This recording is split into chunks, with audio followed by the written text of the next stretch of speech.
હું છે ને ઓફિસ થી કાગળ ખીચામ નાખીને આવ્યો હતો ગજારા સર્કલ ગાડી પાર્કિંગ કરી દીધી અને ત્યાંથી કાગળ ની હોડી બનાવીને હોડી બેસી ગયો ઘરે પહોંચી ગયો. ભગવાને આપણને એની કરતા 100 ગણી બેટર લાઈફ આપી છે. આ કામ તે સારું કર્યું. વરસાદમાં બધા ભજીયા ખાય, ઈ લોકો બિચારા નો ખાય ભજીયા. આમ તો છે ને જનરલી મંથમાં એકાદ વાર અમે લોકો જમણવા જઈએ છીએ. ઓફિસ સ્ટાફ તો ખાસ હોય જ તે. અક્ષયવાર પણ આવશે મજા. જય શ્રી કૃષ્ણ, જય યોગેશ્વર, જય સ્વામિનારાયણ. આજે એકદમ જોરદાર વરસાદ પડ્યો છે અને અત્યારે બપોરના 2:30 વાગ્યા છે. પણ હું નહીં તો 12 વાગ્યાનો નીકળ્યો હતો ઓફિસેથી. અહીંયા પહોંચતા અત્યારે 2:30 વાગી ગયા છે. કેટલો વરસાદ પડ્યો, કેટલી જગ્યાએ ઉધના બંધ હતું, પછી આ સાઈડ રેલવે સ્ટેશન બંધ હતું, પછી આમ કતારગામથી હાલવા જઈએ તો ત્યાં એટલું પાણી ભરેલું હતું. એટલે માંડ અમે બધા ઘરે પહોંચ્યા છીએ. અને આજે તો મતલબ કલેક્ટર તરફથી સૂચના આવી હતી કે વરસાદનો માહોલ છે એટલે સ્કૂલવાળા છોકરાઓને ઘણી રજા આપી દીધી છે બધી શાળાઓમાં. અને બધી જગ્યાએ પાણી ભરાય, માંડ ઘરે પહોંચ્યા. કાવરિયા, જય શ્રી કૃષ્ણ. જય શ્રી કૃષ્ણ, જય યોગેશ્વર. 12 વાગ્યાના નીકળ્યા. હા, પણ બધે જેટલા ઘરનાળા છે ને બધા ફરીને આવ્યા, પણ બધી જગ્યાએ પાણી ભરેલું હતું. છેલ્લે કતારગામ ગયો ત્યાંથી ગજેરાથી મેં કીધું હાલી, ત્યાંય પાણી ભરેલું હતું. ત્યાં તો ભરેલું જ હોય ગજેરાએ તો. અમે સ્કૂલે જતા ને હા, તો ગજેરાથી જે મેઇન રોડ છે ને હા, એ ત્યાં બધે પાણી જ ભરાયેલા હોય. હા. એટલે આજે તો બહુ તકલીફ વાળું છે. સવારની તો મને ખબર છે, પણ આંટી એમ કહેતા હતા કે રાતનો ચાલુ છે વરસાદ એમ. હા, રાતે એટલો વરસાદ પડ્યો અને સવારે 7, 7:30 પછી તો એટલો વરસાદ પડ્યો ને ભૂગા કાઢી નાખ્યા. બધી જ જગ્યાએ પાણી ભરાઈ ગયા. એટલે આજે આપણે 2:30 વાગે ઘરે પહોંચી ગયા છીએ. અને અહીંયા મસ્ત બધું જમવાનું આપણું રેડી છે. જમવામાં છે રોટલી, પાપડી, દહીંની કઢી અને રસ. કેમ આજે રસ? આજે રાજાપુરીનો રસ છે. શું વાત છે, આખી સિઝન હોય ગઈ, આ વખતે રાજાપુરી ન ખાવાની. એટલે જ તે રાજાપુરીનો રસ છે. અને પછી તો કેમ બે વસ્તુ કરી, એક કરાય ને, કા દહીંની કઢી કા રાજાપુરીનો રસ. એમાં એવું હતું કે દહીં નહોતું. આપણે કાલે તો બહાર ગયા હતા ફાર્મ પર, હા, તો હું ઉપર દહીં લેવા ગઈ ને આંટી ઘરે, તો એને રસ કાઢ્યો હતો. એ કે રસ લેતી જાય એમ, એટલે ત્યાંથી લઈને બી આવી. ચલો ભાઈ, આજે રાજાપુરીના રસની આપણે મોજ લેવાની છે અને જમવા બેસી જાય, કારણ કે જોરદાર ભૂખ લાગી છે. આજે તો સવારમાં નાસ્તો નહોતો કર્યો અને બપોરે 12 વાગે આવ્યો, એમ કરતા ઘરે પહોંચતા 2:30 વાગી ગયા છે. એટલે એકદમ જોરદાર ભૂખ લાગી છે. તે જમી લીધું? હા, મેં જમી લીધું. ક્યારે? મેં 12 વાગે. એકલા? મેં તો બટેકા પૌવા કર્યા હતા. અચ્છા, કાંઈ નહીં, સારું થયું જમી લીધું, કારણ કે મારે તો બહુ લેટ થયો. નકર તો તું ભૂખી આમને અડધી થઈ જત. કેટલી? અડધી? 50%? 50% એમ? 50%. કાંઈ વાંધો નહીં, જમી લો તમે. ચાલો તો ઉર્વિશા દીદી નાસ્તો કરવા બેસી ગયા છે. ઉર્વિશા આજે લાડવા ગાંઠિયા ખાવા અંબે ખાઈ લીધું. અમારે કેવું જ ન પડે. તમને ન કેવું પડે. હું જીધું સુતી હતી, જાગી રહ્યા તમે બે ખાઈ લીધું, માં વાટે ન રહ્યા. પેલા જગાઈ ને કાંઈ તાર ઉઠવાનું નક્કી હોય તો કેટલા વાગે ઉઠવું નહીં. હા. કેમ થયું આજે ફેક્ટરીએ પોઈ હતી કે નહોતી પોઈ? કોઈ જ નતું, હાવ થાકી. કેમ શું થયું હતું? બધે પાણી ભરાઈ ગયું હતું. એવું છે? ગરનાળું બંધ કરી દીધું. હા. પ્લસ ત્યાં બહુ ટ્રાફિક. હા. પછી બધી જગ્યાએ પાણી હતું, કોઈ જ નતું. અચ્છા, એવું પછી છે. યુટર્ન મારીને એટલે કોઈની શોપથી ને ઊભી રહી, કેમ કે રસ્તો બંધ કરી દીધો. હા. એક ઝાડ પડી ગયું ને એટલે એવું થયું. સુમર ડેરીને બધે ફરવા ગઈ હતી ને? હા, બધે ફરવા ગઈ. ત્યાં જ તે ગરનાળા પાણી હતું એટલે ત્યાંથી હું સુમર ડેરી વાળા રસ્તે ગઈ. હા. સુમર ડેરી નહીં, સોરી, અલકાપુરી. અલકાપુરી. ત્યાં ટ્રાફિક હતું. હા. પછી ત્યાં પાણી ભરાઈ ગયું હતું અલકાપુરી વાળો બ્રિજ છે ને ત્યાં. પછી ત્યાં અહીંયાથી પાછળ સુમર ડેરી વાળા પાછળ યુટર્ન માર્યો, પછી ઘરે આવી. કેમ કે પોદાર ને ત્યાં બધી આટલું પાણી. વાહ, ઉરુષ આવી ગઈ છે. શું લઈને આવી તું? દૂધ. કેમ અત્યારે? હવે જ બધે જમી લીધું હોય? પણ સવારે ન હોય ચા બનાવવાની, ચા દૂધ પીવાનું. અચ્છા. એટલે અને આજે બહુ પાણી આવ્યું હતું, તણાઈ કેમ ન ગઈ? હું તણાઈ તો ન ગઈ, કેમ કે હોળી હતી. હોળી ક્યાંથી હતી? તારી પાસે કેમ હતી? એમ બાર પાસે હોળી હતી. અરે હું તો કાગળ લઈને આવ્યો ઓફિસ થી, તો તને આખી કહાની તો મેં કીધી આ યાર. તે કહાની કીધી. હવે એવું હોય તો આ વ્યુઅરોને તારી કહાની તો કે તું ઘરે કેમ પહોંચ્યો એમ ઓફિસ હા, થી. જો આજે છે ને બહુ પાણી આવ્યું હતું ને, એટલે હું 2 વાગે ઘરે આવ્યો, બરોબર, મહા મહેનતે પહોંચ્યો. એટલે મને છે ને પ્રિયાએ પૂછ્યું કે તમે ઘરે કઈ રીતે પહોંચ્યા, એટલું બધું પાણી હતું. એટલે મેં આખી કહાની કીધી ઘરે કઈ રીતે પહોંચ્યો ને. મેં કીધું પેલા સ્ટેશને ગયો ને ત્યાં પેક હતું બરોબર, ઘરે નતું, ત્યાં તો કઈ હલાય એવું હતું ને. પછી પાછો બીજો રસ્તો પકડ્યો, ત્યાં હલાયું નતું. પછી છેલ્લે હું કતારગામ ગયો, મેં કીધું ગજેરા સર્કલથી હું ઘરે પહોંચી જાય. પણ ગજેરા સર્કલ પહોંચ્યો ને તો ન્યાય પાણી ભરેલું હતું, ગોઠણ ઉપર. ટુ વ્હીલ તો હાલ જ નહીં, મારી પાસે ટુ વ્હીલ હતી. એટલે પ્રિયા કે તો ઘરે કેમ આવ્યા? એટલે મેં નાખી કહાની કીધી. મેં કીધું હું છે ને ઓફિસથી કાગળ ખીચામાં નાખીને આવ્યો હતો. અને પછી ગજારા સર્કલ ગાડી પાર્કિંગ કરી દીધી અને ત્યાંથી કાગળની હોડી બનાવીને હોડીમાં બેસી ગયો, ઘરે પહોંચી ગયો. પછી એ કહેતો હોડી બનાવતા તમને કઈ રીતે આવડે? મેં કીધું યુટ્યુબ માંથી શીખો. એવી કહાની થઈ. એવા ફાંગા મારી દીધા. પછી ભાભી એને ડાયરેક્ટ ગુસ્સો આવ્યો ને, મતલબ ગુસ્સો એટલે આવ્યો. હવે મારી કે પૂછવું જ નથી, જેમ આવ્યો હોય એમ કે ઘરે આવી ગયા ને કે તો કેમ વાગી કહાની? કેવી લાગી? બેકાર. લે કેટલી જોરદાર કહાની હતી તને ખબર છે? મેં તો કાગળ ઓફિસ થી લાવ્યો એટલે ગાડી પાર્કિંગ કરીને જે કાગળ ખિસ્સામાં હતું એ કાઢીને એની ઓડી બનાવીને હું ઘરે હોય એવો. પછી તો મગજ ગયો, પણ શું કરવું? કા આ કહાનીનો કાંઈ લોજિક નહોતું, પણ સાંભળવાની મજા આવી ને. કાંઈ મજા ન આવી. એમાં શું મજા તે 3-4 વાર સાંભળી એટલે નો હા એટલે નો પહેલી વાર સાંભળે ને કેવી મજા આવી તને ખબર છે? મેં કીધું જેમ આવ્યા એમ. મને- પહોંચી ગયા ને કા? હા, પહોંચી ગયા ને ઈ મહત્વનું હતું. પણ હકીકતમાં છે ને આજે સિચ્યુએશન અઘરી જ હતું, કારણ કે આપણે ગમે રસ્તે જાય ને ત્યાંથી ગાડી પાછી રિટર્ન લેવી પડે, ગમે રસ્તે જઈએ ત્યાંથી ગાડી પાછી રિટર્ન લેવી પડે. બધા રસ્તા પે ગમે રસ્તે અહીંયા નકરું પાણી ભળેલું હતું. અને ઉર્વિશા તો આવી સવાર ઓફિસે નહોત પહોંચી. ક્યાં પહોંચી તું? 8:30 હું છે ને ઓલા પણ પહોંચી, શું કહેવાય, પોદાર ઉતરી, પોદાર વાળું બ્રિજ ઉતરી ને તો ત્યાં આટલું પાણી, તો ત્યાંથી ટ્રાફિક પોલીસ હોય ને એ લોકોએ ના પાડી કે આ ગરનાળું બંધ છે, ત્યાં ન જવા દીધા. એટલે મેં તને વિશાલભાઈ ફોન કર્યો, હું ક્યાંથી જાઉં ઓફિસે? તો કે અલકાપુરી થી વહી જા. તો ત્યાં ગઈ ને તો ત્યાં ફૂલ ટ્રાફિક ને ફૂલ આમ બધું વરસાદ ફૂલ ને ટ્રાફિક ફૂલ. આગળ 3 બસ છે ને એક 2.5 કલાક થી બંધ પડી ઓહો. હતી, એટલે ત્યાં એના લીધે વધારે ટ્રાફિક થઈ તો તાર મારી જેવું કરાય ને, બેગમાં કાગળિયું રાખવાનું બરોબર, જ્યાં પાણી હોય ત્યાં હોડી બનાવીને એમાં બેસી જવાનું, ટુ વ્હીલ જઈને પાર્કિંગ કરી દેવાની. કાગળિયો હારે ઓ વારે જ રાખવું છે. ઈ વિશાલ ભલે નો રાખે, હું તો રાખી આ શકું. તારે પણ એવું નતું, તને ખબર હતી કે અહીંયા બધે પાણી છે એમ? સવારમાં મને તો ખબર ન હોય, નકર હું કાગળ લઈને નીકળે તું ઈ તે ને. અને તમને બધાને ખબર પડી ને, તમારે છે ને શું કરવાનું, એક કાગળ હારે રાખવાનું. તમને એવું લાગે કે અહીંયા પાડી છે ત્યાં, તમારે ટુ વ્હીલ પાર્કિંગ કરી દેવાની, ખીચામાંથી કાગળ કાઢી હોડી બનાવીને બેસીને ઘરે પહોંચી જવાનું. હોળી બનાવતા ન આવડે, YouTube માં જોઈ લેવાનું. તો યુટ્યુબ જ જોઈ લેવાનું કઈ રીતે હોડી બને ની. બરાબર. યુટ્યુબ માંથી જોઈ લે. વાહ એ શું, જય શ્રી કૃષ્ણ. જય શ્રી કૃષ્ણ. ક્યાં ગઈ હતી તું સવારની આજે? સવારની હું તો ઘરે જ હતી, તું નહોતો. અચ્છા હું બહાર હતો, એ બરોબર છે. યશો મેં ઓલી કહાની કીધી હોડી વાળી આને. મને ઓલી કહાની ખબર છે. પછી તો યશો આનો એવો મગજ ગયો ને તાર ભાભીનો, પણ શું કરે કે આને શું જવાબ દેવો મારે. ભાભી ગઈ, હવે મારે પૂછવું જ નથી. છેલ્લે એને એમ પૂછ્યું કે તમે હોડી બનાવતા ક્યાંથી શીખ્યા? યુટ્યુબ માંથી. આયો એવું છે બધું તો. આજે તું નહોતો ને અમે મસ્ત ભજીયા બનાવ્યા. વાહ કાલે હતા ભજીયા પણ બનાવીને ખાધા? આજે તો બહુ મજા આવી ભજીયા ખાવાની. એમાં રીંગ એ શું કેવી બનાવી દીધી? રીંગ એક નંબર. કાંદાના કેવા બનાવ્યા હતા? કાંદાને રીંગ. બધા કયા હતા? મને ખબર છે બધું એક નંબર છે. એનું કારણ હું તમને ખબર? શું? આજે હું નહોતો ને એટલે એવા વખાણ કરશે ને, ના, આપણને આમ અંદરથી અફસોસ થઈ જાય કે હવે આપણે હોત તો સારું હતું. પણ આ મારે છે ને તમારી કરતા હારા હું ભજીયા ખાઈને જવા. અમાર કરતા હારા તે ખાધા જ ન હોય. તમારી કરતા હારા ખાધા. આજે આજે નો જ ખાધા હોય. અરે એક નંબર બનાવ્યો હતો. જમવા ક્યાં ગયા તા અમને ખબર. ક્યાં જમવા ગયો તો? મન બુદ્ધિ ના આશ્રમે. વાહ તને કેમ ખબર? એ જમાડવા ગયો તો. નહીં પેલા જમેડા ને પછી અમે જમ્યા. જમવું તો પડે ને. પણ ન્યા ભજીયા કોણે બનાવ્યા એમ?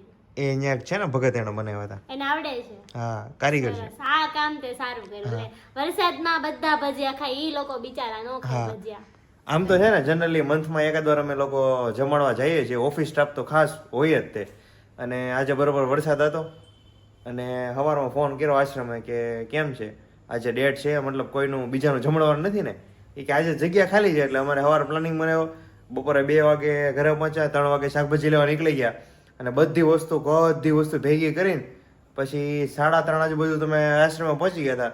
અને મસ્ત એકદમ ચકાચક ભજીયા બનાવ્યા. બધા જે મંદબુદ્ધિના બાળકો અને વડીલો હતા ને બધાને ખવડાવ્યા અને પછી છેલ્લે અમે ખાધા અને મજા આવી ગઈ. એક નંબર ભજીયા બન્યા હતા. અને એમાં આશ્રમ હતો ને એટલે ઓર મજા આવી. આખા મરચાના બનાવ્યા હતા. આખા મરચાના હતા, પછી પટ્ટી હતા, મેથીના હતા અને બટેકાપુરી હતી.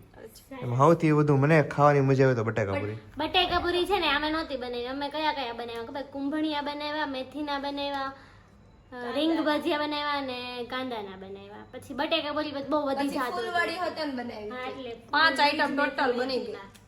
હા, મેં કાકાએ એવું નક્કી કર્યું હતું ખાલી કુંભણિયા બને. તોય બની ગઈ આઈટમો 5. તોય આટલી 4 આમ તો એ બની જ જાય. આપણે ગમે ત્યારે ઘરે બનાવવાનું ને ભજીયા ને એવું, એટલે એકાદ બે આઈટમ બનાવવાનું ચાલુ કર્યું હોય પણ તમે 3-4 આઈટમ બનાવી જ નાખો. આપણે એમ થયું ખાલી મેથી ના ખાવ, પણ હારો પટ્ટી ને બનાવી નાખે. કેમ કે ખાલી આજે ખાલી પટ્ટી જ ખાવી છે, ત્યાં મેથી ના બનાવે બટેકા પૂરી લેવા કે 2 બટેકા કાઢ નાખો. કાકાએ એમ કીધું ને કે કુંભણિયા કરવા છે ખાલી, તો એ શું કે મારી કે રીંગ ખાવી છે. પછી પણ પછી થોડીક રીંગ કહી તો મિલન કે મારે કાંદા ના ખાવા છે, તો પછી થોડા કાંદા ના પછી તારે આટલું બનાવ્યું હતું. ખાવા મારે બધુંય હાલે, મારે બધુંય હાલે. હા, તો ઉર્વિશાને છે ને મારી જેવું કામકાજ છે. કાંઈ ઓલું નહીં, બધું હાલે. બધુંય હાલે. મારે ને ભાભીને બધું હાલે હતું. મારે કુંભણિયા હોય તો હાલે, પટ્ટી હોય તો હાલે, પછી રીંગ હોય તો હાલે અને બટેકાપુરી હોય તો હાલે. કુંભણિયા ભાવે, ઓછા ભાવે, પણ હાલે તો ખરા જ તે. એવું કઈ નહીં કે સ્પેશિયલ આપણે હાટુ અલગ બનાવવું પડે. મને એવું જ છે કુંભણિયા ઓછા ભાવે. પણ ભજીયામાં તો બધું બેટર ને એવું બધું મસાલો તો રેડી જ સેમ હોય. ટાઈપ જ હોય એટલે ચાલે. એટલે બની જાય એમ વેરાયટી બને, વાંધો ન આવે. એમની આજે રાબડું હોય ને બેટર હુકમ કે એનું નામ જ છે બેટર. બેટર જ કે બધા રાબડું કેવું લાગે. લે, રાબડું મસ્ત લાગે. રાબડું ગુજરાતીમાં સારું જ લાગે પણ બધા હા. બેટર કે રાબડું better. તમારા લોકોના ઘરે કેટલા લગભગ મોસ્ટ ઓફલી ઘરે છે ને બેટર ઓછું બોલે અને જાજુ તો રાબડું જ કહે, કારણ કે ગુજરાતી ભાષામાં આપણે રાબડું જ કહેવાય. પછી ઓલું બધું હોય પણ ને હવે આપણે ખીરું બધા- કહેવાય. હવે બધા બેટર કહેવા માંડ્યા, તો પછી આ જરાક નવી જનરેશનનો ફરક પડ્યો, બાકી એને કહેવાય રાબડું જ તે શુદ્ધ ગુજરાતીમાં. પછી ઓલું ઢોસાનું ને ઈદડાનું ને ઈ બધું હોય ને એને ખીરું કહેવાય. ખીરું કહેવાય. કેમ ખીરુંમાં ને રાબડામાં શું ફરક? જોજે તું ગમે ત્યાં બેકરીમાં ને એમાં તું રેડીમેડ લેવા જાય ને તો ત્યાં ખીર હા, ત્યાં અહીં લખ્યું હોય ખીરું ખીરું. મળશે એવું જ લખેલું હોય. તો એને રાબડું કેમ ન કહેવાય? એને નો કે બધા રાબડું. કેમ હાલો ભાઈ લોકો, તમને લોકોને ખબર હોય ને કે એને રાબડું કેમ ન કહેવાય તો કહેજો. જેની કન્સિસ્ટન્સી પતલી હોય ને હા. એને રાબડું કહેવાય, અને ઓલું ખીરું ને છે ને જાડું હોય બેટર એટલે. અચ્છા, ભાઈ જાડું એને ખીરું કહેવાય. તો આપણે ખીરું હોય એમાં પાણી નાખીને પટલું બનાવી દીધું પછી રાબડું કહેવાય. ભાઈ પતલાથી થાય જ નહીં, પતલું બહુ કરી નાખી ઢોસાય નો થાય ને ઈદડાય નો થાય, ઈડલી નો થાય, કાંઈ નો હા, એ બરોબર છે. એવું કઈ હશે. ઢોકળાય નો થાય. આપણે તો બનાવ્યું એટલે ખાવાનું કામ હોય એટલે આવી બધી વસ્તુ બહુ નિરીક્ષણ ન કર્યું હોય. આપણે સપાટા બોલાવવાનો હોય, ગમે એ બનાવવાનું એટલે અત્યારમાં નવી વસ્તુ જાણવા મળે. અને લે, આ કુંભણિયાનો ને બધું છે ને આમ નોર્મલ પતલું હોય, ઓલું છે ને જાડું હોય એટલે એને ખીરું. અચ્છા એવું હોય.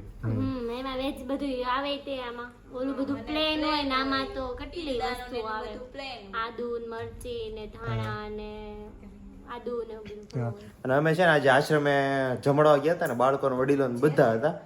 બહુ મજા આવી ગઈ. એ લોકોની જયારે આપણે લાઈફ જોઈએ ને ત્યારે આપણને થાય કે ભગવાને આપણને એની કરતા 100 ગણી બેટર લાઈફ આપી છે. કારણ કે એની રહેણી કેણી અને બિચારાની પોતે શું કરે ને એ એને ખબર ન હોય. ઘણા તો અહીંયા મંદબુદ્ધિના અમુક વડીલો એવા હતા ને કે આમ પોતે શું કરતા એને ખબર ન હોય. તમે એને જમવાનું આપો ને તો એ કેટલું ખાઈ જાય એનું નક્કી નહીં. અને જો કે આશ્રમમાં જે લોકો હોય ને ત્યાં સ્ટાફ હોય એ લોકોને ખબર જ હોય કોને કેટલું આપવું. એટલે એ લોકો એકવાર લિમિટેડ જ આપે, કારણ કે એને ખબર હોય જો આ વધારે ખાઈ લે છે ને તો બીજા દિવસે તબિયત બગડી જાય છે. અને મેં તો છે ને ત્યાંથી ઘણી બધી, આ તો બહુ ડિટેલથી બધી વસ્તુ જાણી, એમ ઘણી વાર જાય પણ બહુ ડિટેલમાં એ લોકો સાથે વાત ન કરતા હોય. એ લોકો શું કરે ખબર? એ લોકો પોતે એમ્બ્યુલન્સ રાખે અને રોજ જે સવારે 9-10 વાગે ને એટલે જે લોકોને તારીખ હોય ને બધાને સિવિલ હોસ્પિટલમાં લઈ જવાના અને ત્યાંથી દવા લાવવાની. અને બધાના દવાના ડબ્બા છે ને અલગ અલગ મૂકેલા હોય. રોજ સવારે અને સાંજે બધાને દવા આપવાની, બધાને જમાડવાના અને આખો દિવસ એની સેવા કરવાની. અને હમણાં મેં તો એવા કિસ્સા અહીંયા જોયા છે મંદબુદ્ધિના આશ્રમમાં કે એ લોકો 6 મહિના કે વર્ષ કે 1.5 વર્ષ રેગ્યુલર દવા લે ને તો 100 માંથી એવા 5-6 મંદબુદ્ધિના લોકો હોય જે સારા થઈ જાય ને એટલે પછી એનું ફેમિલી હોય તો ફેમિલી સાથે મૂકી દે, અને ફેમિલી ન હોય ને તો એ લોકો જ્ઞાન જે બીજા મંદબુદ્ધિના લોકો હોય ને એની સેવા કરે. આજે મેં ગયા ને તો ત્યાં ટોટલ 100 લોકો છે મંદબુદ્ધિના. એમાંથી કટકે નહીં તો 25 થી 30 લોકો છે ને સારા થઈને ગયેલા હતા. અને 30 માંથી છે ને મોસ્ટ ઓફલી જે હારા થઈ ગયા ને 5-7 લોકો હોય ને એ બીજા જે મનબુદ્ધિયા બાળકો હોય ને એની સેવા કરે. પછી એ લોકોને છે ને જ્યાં ઝીણી જવાબદારી હોપે કે એકને ગેટે ઊભું રહેવાનું, એકને જમવા ટાઈમે બધાને વ્યવસ્થિત બેસાડવાના, પછી એકને કોઈ લડતું હોય ને તો ત્યાં શાંત રાખવાના, આવી બધી અલગ અલગ જવાબદારી હોપે. એટલે અમુક જગ્યાએ એવું વાતાવરણ મળે તો ગાંડા સાજા થઈએ અને મજા આવી. આવું બધું જોઈએ ત્યારે આપણને ખબર પડે કે ભગવાને છે ને આપણને બહુ સારી લાઈફ આપી છે અને એની લાઈફ તો બહુ જીવી અઘરી છે. અને મજા આવી, લોકોને ખવડાવ્યું અને મોજ મસ્તી કરી, બધા સાથે મજા આવે. એમ ભલે કહેવાય પાગલ પણ આપણી કરતા હારા હોય, ખબર છે ને. આપણે બધાને ક્યારે જવું છે આશ્રમે? આપણે છે ને ઈ બહુ ઝઘડો કરે તો પછી મારામારી કરે કે આમ નામ ઝઘડો કરે. નહીં, મારી એ લોકોને પછી ખબર ન રહે એકાબીજાને કેટલું મારે નહીં. એને શાંત રાખવા પડે ને તો હા. પછી એટલે એ લોકો છે ને બાધે જાજા. બહુ બાધે એનું ધ્યાન રાખવું પડે. હા તો પછી એને કેટલું ધ્યાન રાખવું. એનું છે ને કન્ટિન્યુ 24 કલાક ધ્યાન રાખવાનું. એકાબીજા બાધા હોય ને માથા ફોડી નાખે એવા વાંધે. બાંધતા હોય સુતા હોય સુઈ જાય પછી વાંધો નહીં, પણ એ સુવે ક્યારે કોણ સુવે કોને ખબર, કારણ કે બિચારાને મગજ જ ઓછું હોય એટલે કઈ નક્કી ન હોય શું કરે. ટાઈમ હોય. હા, બરાબર છે. આજે અમે બીજી વાર દેવા ગયા ને તો અહીંયા જે ભાઈ સંભાળતા હતા એને કીધું તમે નહીં દેતા બીજી વાર અમે દેવા જાવ, કારણ કે બીજી વાર કેટલું દેવાનું એને જ ખબર હોય. જો વધારે દઈ દે ને વધુ ખવાઈ જાય તો બધાની તબિયત કાલે બગડી જાય સવારે. હા એ વાત છે. એટલે ઈ આશ્રમ ક્યાં આવ્યું છે? અહીંયા પાછોતર જ ગયા હતા, નજીક છે. જાવું છે આપણે એક ત્યાંથી જાય બધા. અમે તો ઘણી વાર આની પહેલા એકવાર રસોઈ હા, ઈ તમે દેવા લોકો ગયા ગયા તા મને ખબર છે, પણ હવે અમને લઈ જાજો અમારે જો હા. હસનાનો નજારો હે હતા. ને. મજા આવે. આમ તો છે ને ત્યાં બધા લોકોને જવાય. બધા લોકોને એટલે કઈ રીતે ખબર, ફેમિલી સાથે બાળકોને લઈ જવાય, વડીલોને લઈ જાય, મમ્મી પપ્પા ભાઈ બહેન અંકલ આંટી બધાને આખા ફેમિલીમાં જવાય. એટલે જો તમારા ઘરમાં નાના બાળકો હોય ને તો એ લોકોને ખબર પડે કે આ લોકોની લાઈફ કેવી છે અને એમાંથી તમને ઘણું બધું ઇન્સ્પિરેશન મળે. અને ખાસ કરીને નાના છોકરા હોય ને એને ઘણું બધું એમાંથી શીખવા મળે. એટલે બધાને જવાય ફેમિલીમાં.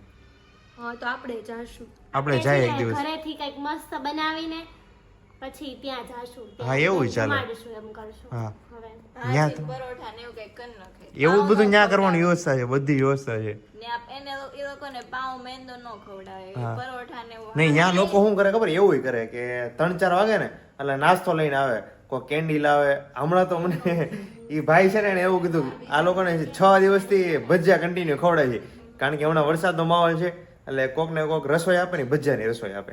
હે એવું કરે છે. 6 દિવસથી ઈ લોકોને ભજીયા આપે. ભજીયા ખવડાવે, કારણ કે બધા રસોઈ આપે. હમણાં બધાને એમ હોય કે હાલો ભજીયા ખવડાવીએ. 6 દિવસથી ભજીયા જ ખાઈ. હા, પણ છે ને આ લોકો પણ એ લોકોને મજા આવે, સામે જ ભજીયા માંગતા થાય. કેમ કે ચોમાસામાં તો ભજીયા ખાવાની આપણને મજા. આપણે કાલે ખાધા ને આજે ખાધા. આજે ખાધા. હા, ચોમાસામાં મજા આવે. આમ તો ચોમાસામાં છે ને બધી રીતે મજા આવે. ઉનાળા કરતા તો મને ચોમાસું બહુ ગમે. પણ છે ને આજે હું સવારે છે ને પાણી જોવા ગઈ ને તો નાય પાણીમાં. કાલે આખો દિવસ નાય, આજે નાય ને હમણાં પાછા શાક લેવા ગયા ને ત્યારે નાય. તો ઉનાળામાં ગરમી બહુ થાય ને કીધા ચોમાસું બહુ સારું. બહુ મજા આવી. એમાંય એટલું પાણી ભરાઈ ગયું હતું ને બધે નાય. આમાં મજા આવી ગઈ. ફ્રેન્ડ આર ગઈ. મજા 3 વખત નાયો ને 3 વખત કપડા ચેન્જ કરવા પડ્યા. એટલો બધો વરસાદ આવતો હતો. 2-3 વાર ચેન્જ કર્યા. આ હું છે ને શાક લેવા ગઈ ને ત્યારે અંબે પલ્લીને પાછા ચેન્જ કરવા પડ્યા કપડા. એવું થયું આજે બહુ. અમે નીકળ્યા ને લસણ નહોતું મળતું, લસણ ગોતવા ગયા હતા. અરે કેવાય ને અમારે ત્યાં નજીક માર્કેટ ભરાય છે, અહીંયા બધું બહુ મસ્ત હતું. ભાવ હતો બહુ. હા તે લસણનો કેટલો ભાવ કીધો? લગભગ 700 રૂપિયા 800 રૂપિયા કીધા હતા. તો અમને 150 નું 100 ગ્રામ કીધું હતું. 150 નું ને તોય 1500 નું કિલો થયું. અમને ત્યાં 700 નું કિલો હતું. હું આજે છે ને 8:30 ની પલળતી હતી, મતલબ રેનકોટ પહેર્યો તો પણ તોય 8:30 ની પલળતી હતી. 12 વાગ્યા સુધી પલળી. 12 વાગે અમે ઘરે પહોંચ્યા. જે વરસાદ જ એટલો આવ્યો હતો. હા એટલા પહેલેરા. હા, અને હું તો હજી ઓફિસ પહોંચ્યો ને અને 10 મિનિટ જેવો છે ત્યાંથી વરસાદ ચાલુ થયો એટલે પછી કન્ટિન્યુ આખો દિવસ આવ્યો. ઓફિસે હું પહોંચી ગયો ને પછી હાલ ઉરુષા ઓફિસ નહોતી હું પછી તો હજી પહોંચી રસ્તામાં હતી. હું 8:30 ની નીકળી હતી અને 9:30 થયા ને તો હજી તું પોદાર ઉપર બ્રિજ ઉપર જ હતી. એટલું ટ્રાફિક એટલું હતું. હા, નીચે પણ એટલું બધું પાણી હતું ને. હા નીચે ટ્રાફિક હતું, નીચે પાણી હતું એટલે બધા ઉપરથી ના આવતા હતા એટલે ટ્રાફિક એટલું. પુલ ઉપર હલતાય નહોતા. પુલ ઉપર એટલું ટ્રાફિક હતું સવારમાં. અને સ્કૂલમાં રજા જાહેર કરી દીધી હતી. હા સ્કૂલમાં બધા હોય એવા હતા ઘરે. હા, એ સારું, પણ બાળકોની સેફટી થઈ જાય. આ લક્ષ્મી ને ઈ જો ને 10 વાગ્યાના સ્કૂલેથી છોડી દીધા હતા ને 10 વાગ્યાના તે 1 વાગે ઘરે પહોંચ્યા. પણ એની સ્કૂલ તે પોદાર પાસે છે. હા, ત્યાં પાણી ભરાણું હતું. પાણી જોયસ. ભોયરામાં ટાઈપમાં છે, હાવ નીચે. ભોયરામાં છે સ્કૂલ? આખી સ્કૂલ જ અંદર છે, આમ મીન્સ કે એટલે મતલબ આમ હાવ નીચે હશે. સીડી છે ને એમ હાવ નીચે નથી મતલબ, પણ આમ ઈ ટાઈપ નો આમ નીચાણ વાળો રસ્તો જ છે જોયસ. હા, એટલે એમાં પેલા પાણી ભરાઈ જાય ને સાવ અંદર છે એટલે તો નીચાણ વાળો એરિયો હોય કે નીચાણ વાળી સ્કૂલ હોય ને ત્યાં તો વધારે ધ્યાન રાખવું પડે, કારણ કે પાણી ફટાફટ અંદર ગળી જાય.